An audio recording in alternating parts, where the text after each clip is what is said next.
Kan ambek aku Sri. Lah apa?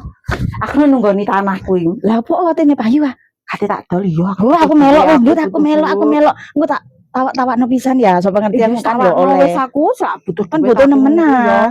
Tak kandhani si wong wingi lho nyuwiti aku tiba seneng ambek aku. Ya Allah kan ditembak. Kan terima apa ora, Ndut?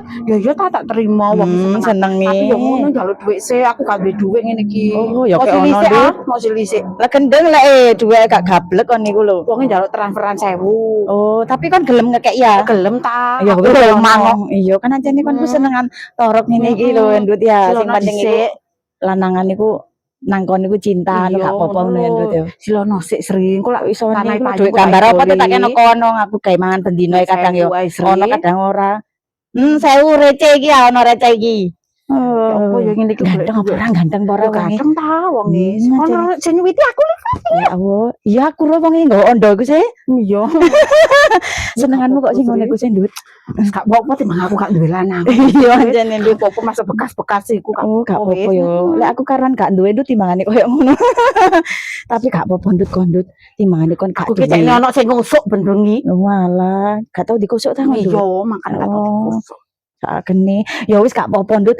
Kon lek ketemuan kok tak terno pokoke aku tukokno lho ya. Aku gak apa-apa tadi nyamuk bakso 5.000 ae. Ya mau lek 5.000 lah perasaan iku panas-panasan nunggokno sepedamu aku kesel. Salah tanahku ditawa Umi ya apa iki?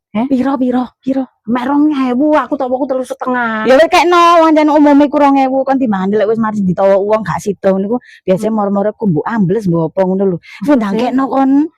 Aku sing ngomong nang Umi. Ya wis ngomong tapi ono duwike lho ya, duwik makelar 200 ae. Ya mau 1000. Kon iku wis dikeki kok. Lho kon gelem apa ora? Ya wis ayo wis penting ya wis aku tak nang Umi. Ya pokoknya 1000. Lah apa kon melok?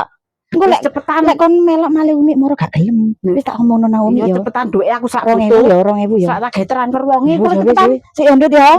1000 lho ya, 1000 lho. Tak 1000 doh nyocrot ae. Mas ki aku gak kesepian maneh ben-bengi ono sing ngusuk.